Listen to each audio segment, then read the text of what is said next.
ओम अतुलित बलधामं हेमशैलापदेहं धनुजवन कृशानं ज्ञानिनाम् अग्रगण्यं सकलगुणनिधानं वानराणां धीशं रघुपति प्रिय भक्तं गातजातं नमामि।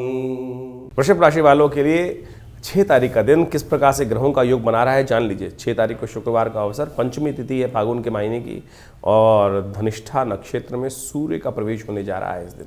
धनिष्ठा नक्षत्र जो है सूर्य का प्रवेश होने के कारण से सूर्य जब प्रवेश करेंगे तो क्या होगा, थोड़े से उग्र होते दिखाई देंगे, अपना पूर्ण प्रभाव करते दिखाई देंगे।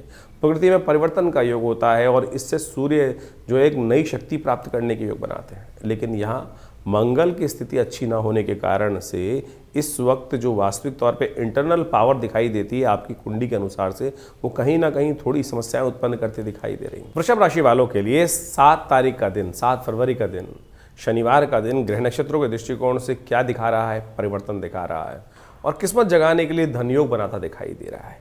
और ये धनयोग आपकी राशि के दृष्टिकोण से पॉजिटिव है, खराब नहीं है, लेकिन ध्यान रखना पड़ेगा। देखिए कई बार क्या होता है कि हम लोग ऐसे सोच लेते हैं कि हम ओवर एग्जर्शन के लिए करते हैं, मारे जाते हैं। ज्योतिष एक विज्ञान ऐसा है जो प्रत्यक्ष रूप से दिखाता है कि दिन पॉजिटिव है या नेगेटिव है। जब दिन पॉजिटिव दिखाई देता है तो आप ज़्यादा एंजाइटी मत पालना, ज़्यादा विचार दिमाग में कुट करते रहोगे। आना उतना ही है जितना होना होता है ना, जितना किस्मत में मिलता है उतना ही मिलता है और एक किस्मत में मिलने का दिन है आपके लिए। ज़्यादा कुट करोगे तो गवा भी दोगे, फिर किस बात का फ़ायदा होने का योग दिखाई देता है। फिर आप कहोगे धन योग बना भी लेकिन कुछ फ़ायदा नहीं हुआ। तो इसलिए मन को प्रशस्त करते हुए कार्य करें, एंजाइटी ना रखें, बेकार के अननेसेसरी कुट मन में ना पालें। धीरे धीरे रे मना धीरे सब कुछ होए और होना पॉजिटिव है। आपकी राशि के दिखाई योग बना रहे हैं। स्वास्थ्य का ध्यान रखना पड़ेगा। प्रथम सुख निरोगी काया, और इसीलिए कहा है कि शांति रखो। शांति रखने से क्या होता है कि ब्लड प्रेशर मेंटेन रहता है। तो इस भाव को ध्यान रखो। सर्वार्थ सिद्धि योग है, ग्रह आपके लिए पॉजिटिव है। शनिवार का दिन है, शनि को मनाते चलो। वैसे शनि आपके खराब नहीं, अच्छे हैं आपकी राशि के दृष्टिकोण से, लेकिन शनि को मना लेना फिर भी अच्छी बात होती है। तो एक काम करो, छोटा सा उपाय करने का प्रयास करो। कौवे के निमित्त थोड़ी सी रोटी का टुकड़ा लेकर डाल दो। ओम प्रांग प्रींग प्रोंग से शनिश्चराय नमः इस मंत्र का जप कर लो। पीपल के नीचे भी एक पेड़ के पास जाकर थोड़ा सा कुछ तेल का बना हुआ कोई पात्र है जो बना हुआ हो, पुआ इत्यादि, वो भी डालना आपके लिए अच्छा रहेगा। चींटियाँ होती हैं वो खा लेंगी और आपको आशीर्वाद भी प्रदान होगा। आपके लिए रूहानी तौर पे कोई ना कोई रास्ता प्राप्त होने के योग बन जाएंगे। 8 तारीख का दिन रविवार का दिन है, सप्तमी तिथि विराजमान है और वृषभ राशि वालों के लिए ग्रह नक्षत्रों के दृष्टिकोण से ग्रहों की सूचना बहुत पॉजिटिव मिल रही है। आकाशीय पार्लियामेंट में ग्रहों ने जो परिवर्तन की चाल चली है, बुध का उदय होना इस दिन दिखाई दे रहा है और बुध का उदय होना आपकी राशि के दृष्टिकोण से एक नई भूख जगाता दिखाई दे रहा है। पॉजिटिव रास्ता दिखाई दे रहा है। ये बुध का शुक्र का उदय होकर आपकी राशि के दृष्टिकोण से ग्रहों का योगायोग बहुत पॉजिटिव बनता दिखाई दे रहा है। धन योग के साथ साथ आपकी राशि में कीर्ति के योग भी बनते दिखाई दे रहे हैं। नए संबंध स्थापित होने के योग बनते दिखाई दे रहे हैं। तो खुले विचारों से दोस्ती को करने के लिए, नए लोगों से मिलने के लिए पूरी तरह से आप अच्छे से बड़े लेवल पे आलिंगन करने का प्रयास करें। दोस्ती में जो विशेष तौर पे आगे बढ़कर लोगों को साथ मिलने का प्रयास कीजिए। चीज़ें आपके लिए बहुत अच्छी होती दिखाई देंगी आपको। रविवार का दिवस है, भगवान सूर्य का स्तवन करें, भगवान सूर्य का ध्यान करें, भगवान सूर्य को अर्घ्य दें तो आपके लिए बहुत सुंदर रहेगा। 9 तारीख का दिन सोमवार का दिन है और इस दिन अष्टमी तिथि विद्यमान है। ग्रह नक्षत्र को देखें तो ये अष्टमी बहुत खास मानी जाती है और आपकी राशि के दृष्टिकोण से ग्रहों की स्थिति देखें तो हमको ऐसा दिखाई देता है कि कम से कम कई ग्रह इन दिनों आपके पॉजिटिव होते चले जा रहे हैं। हाँ, कुछ ग्रह तो हमेशा नेगेटिव रहते हैं। अब मंगल महाराज अस्त हैं तो वो लंबे ही चलने वाले हैं, लेकिन बाकी सब बात करें तो वो बड़े पॉजिटिव डायरेक्शन में आपके लिए ग्रह योग बना रहे हैं। लेकिन फिर भी कई लोग वृषभ राशि वाले कई बार लिख के लगा देते हैं कि हमारी राशि में हमको उतना लाभ नहीं हो रहा है। कारण हो सकता है आपके गोचर के अनुसार से तो ग्रह ठीक चल रहे हैं, लेकिन आपकी जन्मपत्री में दशाएं, अंतर दशाएं या कुछ ना कुछ और ग्रहों की समस्या चल रही हो। तो कम से कम गोचर के दृष्टिकोण से तो दिन बड़ा पॉजिटिव दिखाई देता है। तो इस चीज़ को समझते हुए सही दिशा आप पकड़ने का प्रयास करेंगे तो समय आपके लिए अच्छा रहेगा। जानकी व्रत किया था इस दिन, शास्त्र में इसका अद्भुत विधान लिखा है। वृषभ राशि वालों के लिए 10 तारीख का दिन मंगलवार का दिन क्या कुछ नया खेल करने वाला है। जी हाँ, नया खेल ही करने वाला है ग्रह आपके लिए। आपको जो दिखाई दे रहा है वो पूरा होता दिखाई दे रहा है। ग्रह नक्षत्रों के दृष्टिकोण से ऐसा योग बन रहा है कि सोचे हुए काम पूरे होने की स्थिति बन सकती है, लेकिन चंद्रमा कमजोर स्थिति में होने के कारण से शायद आप उसका उतना लाभ नहीं उठा पाए। तो इसलिए सोच समझ कर जो भी मन में कई बार विचार आते हैं ना, हो सकता है वो पूरे होने वाले हों, सत्य हों, तो उसके अनुसार से हमको तैयार हो जाना चाहिए। नहीं तो फिर व्यक्ति बाद में बोलता है कि अरे मैंने सोचा था, देखा था, ऐसा होने वाला है और फिर मैं अलर्ट नहीं हो पाया, फिर सो जाए। तो इसलिए कोई सपना देखो तो उसके बाद सोना मत, इसको जागकर उसको पूर्ण करने की तरफ अग्रसित होने का प्रयास करना चाहिए, उसको ठीक करने का प्रयास करना चाहिए, तब व्यक्ति बुद्धिमान कहलाता है। मंगलवार का अवसर है और 10 तारीख को मंगलवार अष्टमी की स्थिति के साथ जो आ रहा है, हनुमान जी को प्रसन्न करने का दिन है। और ऐसे में मंगल चल रहे हैं जो अस्त, उनको शक्ति आप दे दे, वो तो ग्रहों का परिवर्तन, किस्मत का परिवर्तन, भाग्य में चल रहे मंगल जब अस्त अवस्था में हो, उच्च के हों, तो पूरा लाभ नहीं दे पाते हैं। तो इस समय मंगल का यदि लाभ चाहिए तो ग्रह को थोड़ी ताकत देने का प्रयास करो।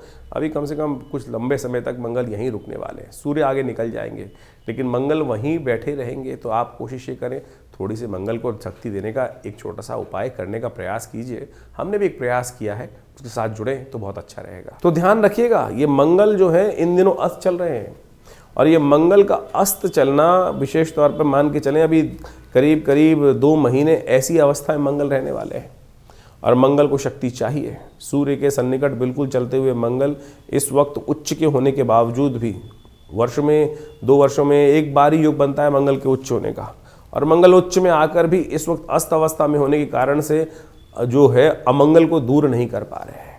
हनुमान जी की कृपा चाहिए, थोड़ी शक्ति चाहिए। आप अपनी शक्ति भूले बैठे हो इस वक्त।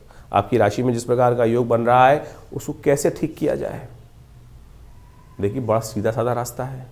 हनुमान जी की प्रार्थना करें ना। तुलसी बाबा ने इतना सुंदर स्तोत्र आपके समक्ष उपस्थित कर दिया है जिसको कहा जाता है सुंदरकांड, उसका पाठ करें। समय कम लगता है तो हनुमान चालीसा का पाठ कर लीजिए। देखिएगा ये हर मंगल के मंगल यदि सुंदरकांड का आप पाठ करें या करवाएं अपने नाम से, तो हनुमान जी की कृपा से बहुत सारे कष्ट जो है वो कैसे आपके दूर हो जाते हैं। ये हमने देखा है बहुत सारे लोग, और हमारे पास ऐसे लोग हैं, बहुत सारे लोग हैं जो हर मंगलवार को कहते हैं कि हमारे नाम से तो अवश्य कुछ ना कुछ भगवान का भजन हो जाए तो समस्त रूप से कष्ट दूर होने के योग बनाएंगे। तो उसी श्रृंखला में आज शाम मंगलवार की शाम को विवेकानंद योगाश्रम में सुंदर रूप से सुंदरकांड का पाठ रहेगा, हनुमान जी का यज्ञ रहेगा, सुंदर सवामणि का भोग रहेगा। तो आप सब सादर आमंत्रित हैं, स्वयं भी आ सकते हैं और बहुत दूर बैठे हैं तो हमारे साथ लाइव हमारे चैनल पर जुड़कर समस्त कार्यक्रम के साथ जुड़ सकते हैं। अपने नाम से उस यज्ञ में आहुतियाँ देना चाहें तो उसके लिए व्यवस्था है और संपर्क सूत्र आपके समक्ष हैं, उनसे जुड़ सकते हैं हमारे साथ। ग्रहों का योगायोग आपने अभी समझा कि दिन पर दिन आपके ग्रहों के अनुसार से योगायोग क्या कुछ परिवर्तन आपके जीवन में कर रहे हैं।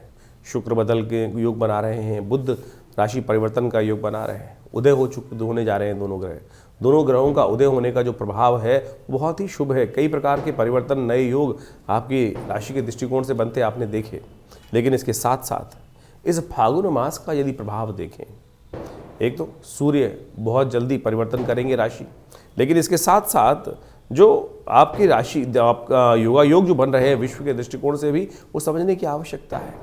5 मंगलवार का योग पड़ रहा है इस फागुन के महीने में, और साथ साथ 5 सोमवार का योग भी पड़ रहा है। एक वृश्चिकारक है, शुभ योग बनाता है, और एक कहीं ना कहीं रक्त रंजित राजनीति का भी एक योग बनाता है। रक्तेन पूरिता मही शास्त्र कहता है, और छात्र भंग, जो छत्रभंग होने का कहीं ना कहीं योग भी बनता है। तो ये छत्रभंग का योग कहीं ना कहीं दिखाई देता है कि विश्व में जिस प्रकार के जो योग बन रहे हैं, साथ में युद्ध की स्थिति चल रही है, वो कहीं ना कहीं बहुत सारे जो देश हैं उनमें कहीं ना कहीं, जिस प्रकार से अमेरिका अपना भयावह रूप दिखा रहा है इस वक्त, विश्व की महाशक्तियाँ जो हैं वो कहीं ना कहीं रक्त की पूर्ति करते दिखाई दे रहे हैं और रक्त में एक ऐसी रक्त रंजित राजनीति करते दिखाई दे रहे हैं विश्व के अंदर। वो इन समस्त योगों के साथ साथ कहीं ना कहीं द्वेषपूर्ण राजनीति का प्रभाव दिखाते हैं। ये मंगल जो 5 इस महीने में पड़ रहे हैं वो कहीं ना कहीं कई देशों में छत्रभंग होने का योग भी बनेगा साथ साथ। लेकिन इस 5 मंगल के साथ साथ कहीं ना कहीं भूकंप आने का योग भी विशेष तौर पर दिखाई देता है। प्राकृतिक आपदाओं का कहीं ना कहीं योग बनता दिखाई दे रहा है। इसके साथ साथ जो शुक्र बुध का उदय हो रहा है वो वृष्टिकारक, कहीं ना कहीं सौम्यता का वरदान भी उत्पन्न करने के योग बनाएगा।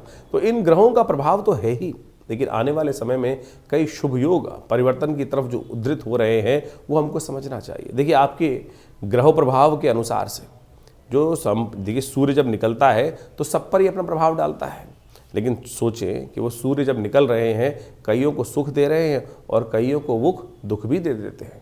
वृष्टि होती है, बारिश होती है, कहीं ना कहीं बहुत बढ़िया, कहीं कईयों के लिए लाभ का योग बनता है और कहीं ना कहीं किसी के लिए कष्टकारी योग भी बनता है। ये सारा हमारा भाग्य का खेल है, हमारे कर्मों का खेल है। हमारे जो प्रभाव भाग्य जो बने हुए हैं, हमारे समय बने हुए हैं, हमारे समय के अनुसार से वही समय जो दूसरे के लिए शुभ है वो कहीं ना कहीं किसी दूसरे के लिए कष्टप्रद भी हो सकता है। तो इसके लिए कौन सा समय हमारे लिए शुभ बन रहा है वो हमें अच्छे से विवेचना कर जान लेना चाहिए। और ज्योतिष के दृष्टिकोण से इस समय को ज्ञात कर सही दिशा पर चलना, यही सही कर्म का जो निर्णय रूप में हमको चुनाव करना कि कौन सा कर्म हमारे लिए शुभ है, कौन सा रास्ता हमारे लिए शुभ है, यही ज्योतिष विज्ञान का वास्तविक उद्देश्य है। भारतीय संस्कृति के ऋषि मुनियों ने जो विज्ञान को समझकर, ग्रहों की चालों को समझकर आपके समक्ष वो रहस्य उपस्थित किया। अनेक अनेक योगा योग शास्त्र में बताए गए हैं। कब आपके जीवन में शुभ आने का योग बन रहा है, कैसे बन रहा है, वो समय समय पर आपकी जन्मपत्री के अनुसार से, बहुत सारे और विज्ञानों के अनुसार से बहुत सारे लोग बहुत कुछ प्राप्त करना चाहते हैं।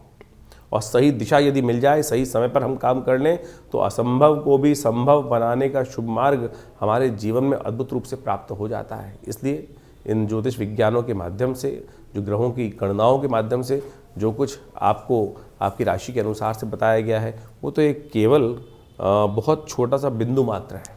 ज्योतिष बहुत ही ऐसा सूक्ष्म विषय है। आप समझें कि ज्योतिष के अंदर यदि किसी व्यक्ति को जानना हो कि बहुत सारे लोग अनेक प्रकार से अपने जीवन में आजीविका कमाते हैं।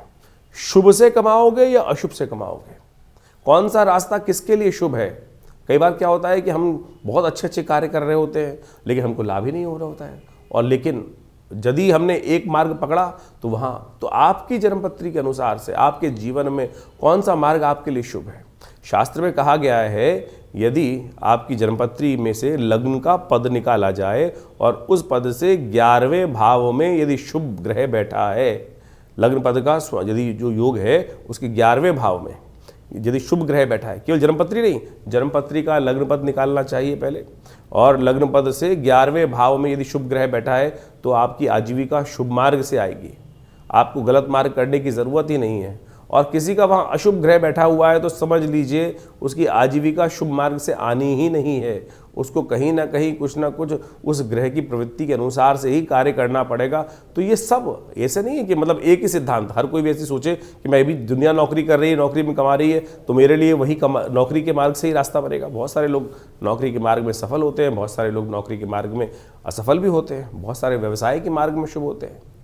इस संसार में इतने सारे जो क्षेत्र है, कोई मिट्टी बेच रहा है, कोई हवा बेच रहा है, कोई तेल बेच रहा है, कोई और लकड़ी बेच रहा है, कोई कुछ और कर रहा है, विभिन्न मार्गों में हर कोई उसी तरफ भागना शुरू कर दे तो हर एक के लिए वो मार्ग शुभ नहीं होता। आपके लिए कौन सा मार्ग शुभ है, ये ज्योतिष विज्ञान के अनुसार से बाल्यकाल में ही माँ बाप माता पिता बहुत प्राचीन काल में समझ लेते थे।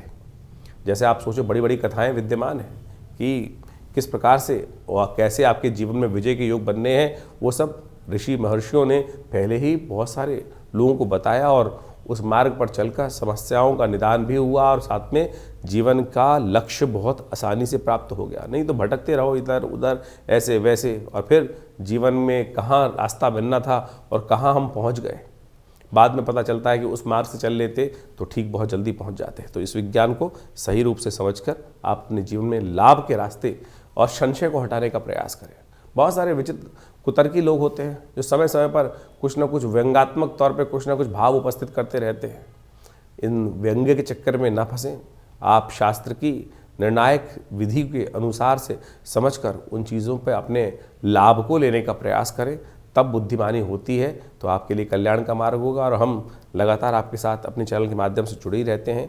और जो कोई प्रत्यक्ष रूप से आश्रम पे आने चाहते हैं तो बहुत सारे समय समय पर जो यज्ञ इत्यादि होते ही रहते हैं। नित्यवती आश्रम पे करीब 8 घंटे का यज्ञ रहता है और रविवार को एक जो सब साधारण के लिए कार्यक्रम रहता है सुबह 8:30 बजे से लेकर करीब 10 बजे 11 बजे तक। तो उसमें तो कोई भी सादर आमंत्रित है, सब लोग उसमें आया करें, यज्ञ में बैठे। माँ भगवती का सुंदर शिव विग्रह जो 500 साल पुराना है और पाकिस्तान क्षेत्र से आश्रम पर 1947 में आया, उनका दर्शन करें। माँ भगवती की कृपा से अभी सुंदर रूप से शिवरात्रि का महापर्व आने वाला है और ये शिवरात्रि का महापर्व बहुत विशेष रूप से भगवान शंकर की प्रसन्नता के लिए रुद्राभिषेक अपनी अपनी मनोकामना के अनुसार से दूध से, दही से, घी से, सब गन्ने के रस से, इच्छु रस से, गंध के द्वारा सब व्यवस्थाएं आश्रम पे की जाएंगी। आप आइए, उसमें बैठिए। आने वाली जो 15 फरवरी है उसमें ये बड़ा उत्सव रहेगा। अपना स्थान आरक्षित कर आप उस यज्ञ में पधार सकते हैं। भगवती की कृपा से आपकी मनोकामना सिद्धि के योग बहुत अद्भुत रूप से बनेंगे।